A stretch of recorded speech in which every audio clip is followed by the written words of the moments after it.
Hey fellow music fans, welcome back to Psychology of Rock. If you're new here, my name's Nina, and I am so excited today because we are going to be doing a lyrical and psychological analysis of Automatic Sun by The Warning.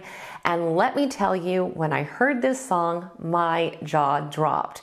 Now, I think we can all agree that The Warning really can't write a bad song, but this song is a masterpiece. I love how heavy it is. I love the drop tuning. I think all three girls really shine on the song.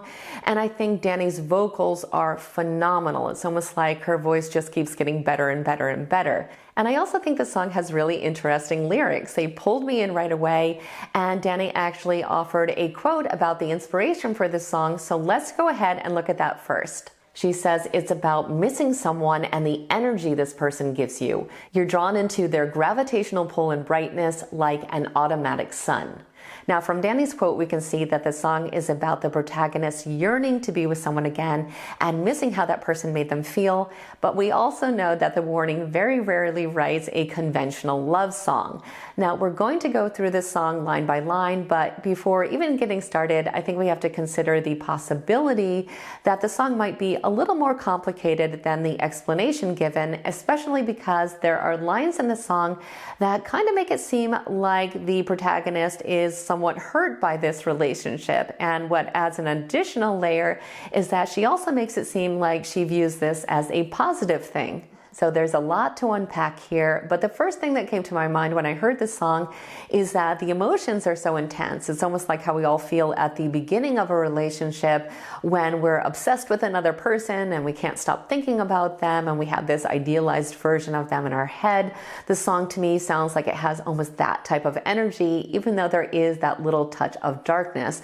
I think the metaphor they used in the video with the eclipse really was perfect. If we look at the title of the song, I think even though Dany gave us a hint at the meaning, there are a few additional thoughts that came to my mind. The first is that a sun is something that is essential for life. It's a natural source of heat and light, and metaphorically, it represents ideas like happiness, hope, and optimism.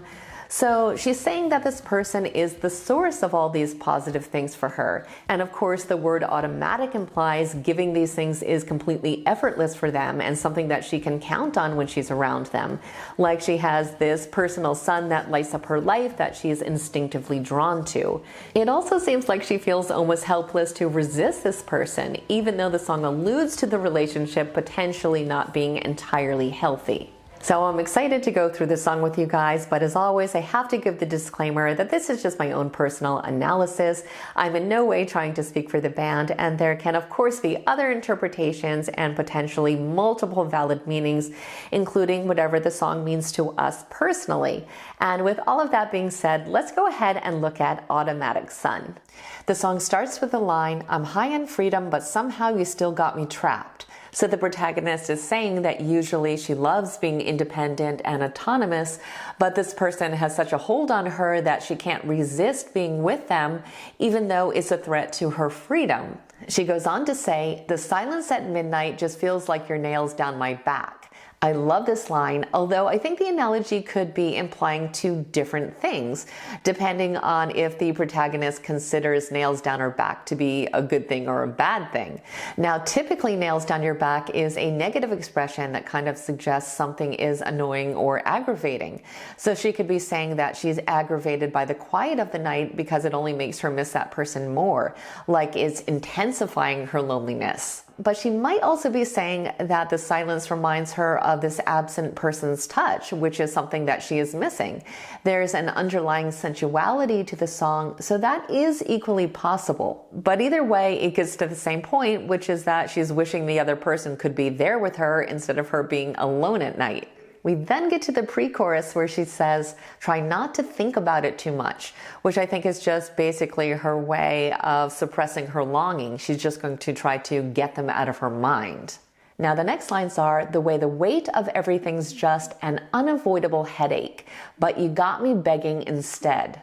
So I think here she's either saying that all the burdens in her life feel even heavier without this person's positive energy to make her feel better, or the emotional strain of constantly thinking about this person and them not being there is something that she's found to be inescapable. However, despite these negative feelings, she feels helpless. She can't stop obsessing over them and wishing that they could be together. Then we finally get to the magnificent chorus, which begins with the line, "Burn in your automatic sun." So this is of course a reference to the title, which, as we already talked about, suggests that she wants to see this person so she can bathe in their light and feel their magnetic energy. I think this directly alludes to Dany's quote. She goes on to say, "Look what you're doing to me." I think this line is just kind of highlighting the powerful effect that this person has on her, even when they're far apart from one another. And finally, we get to my favorite part of the song, which a few of you asked me to talk about specifically because you also found it intriguing, which is "Give me your psychosomatic love." Now, in order for us to fully understand what the protagonist might be trying to allude to, I want to quickly talk about what the word psychosomatic means, because I think it's used in a very clever way in this song. So psychosomatic literally translates to mind-body. The term usually refers to a condition where mental or emotional factors can manifest as physical symptoms. In other words, even though there's no underlying physical cause, things like stress, anxiety, or other psychological issues can cause real physical sensations. The song uses this term in a very interesting way, and I've never actually seen it paired with the word love before. So again, I just think it's really clever, and I also think there are a few different things it could mean. I think the most obvious one would be love manifesting as physical symptoms, because it leans on the literal meaning of psychosomatic. She could be saying that her feelings are so intense that it causes physical sensations like her heart racing, butterflies in her stomach, or her having difficulty breathing. The second thing I thought of is that it could imply that this love is causing more harm than good in her life.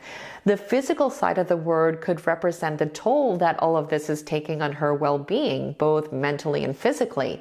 I think this is less likely, but some of the later lines do make this interpretation a viable possibility. So let's move on to verse 2, which begins with the lines, "And if you crawl to me, will you be my mirror, reflect what I need?" Here she's wondering if they come to her, if they'll be able to give her everything that she's secretly desiring. To me, this line shows that she's wanting validation and connection.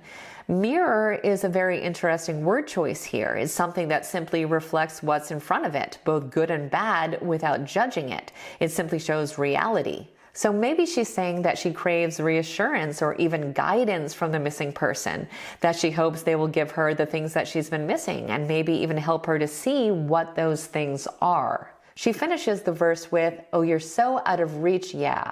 I think this is pretty straightforward. She's just acknowledging the distance between them, whether it be emotional or physical, or maybe even both. But here comes the part that I think makes this song a little more complicated. She says, "The way you hurt me is never enough. This addiction's hard to give up." This is a dark twist that kind of comes out of nowhere. We've got the word hurt and we have the word addiction. This definitely adds another layer to the story. Now, it's possible that the word hurt could simply imply that the pain is coming from the withdrawal symptoms of not being around the other person. It could just be an anguished reminder of their absence. But it could also mean that there's a darker side to the relationship, but she still doesn't want to let go. She also calls the relationship, or her feelings at least, an addiction. Now again, there are healthy addictions that exist. I think that's a lot less common, but it is possible. The most commonly understood type of addiction, however, is an unhealthy addiction, which usually results in some kind of negative consequence or consequences. And in the song, she says that it's hard to give up, which kind of implies that it would be in her best interest to do so, but she just doesn't feel strong enough. So these lines could go in a few different directions, but it definitely seems like she has some obsessive feelings for the other person and she cannot get enough of them. She even goes on to say, "If you want it all, then just take it, because you got me, you got me." I think this is just showing that she's completely surrendering herself to the other person. She's willing to give them anything because she feels absolutely powerless against the pull of their energy, even if it does come at a cost. Her feelings are so strong, she does not care. The song then has a few lyrical repeats and then ends with a final repeat of the line, "Look what you're doing to me," which I think is just her emphasizing the profound impact that this person has on her.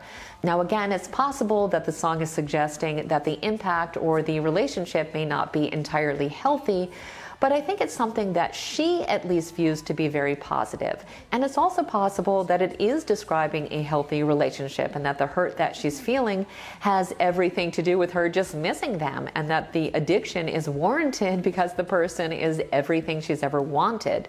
Dany's quote makes me think that the song really is a love song, so I do think this is actually the strongest possibility.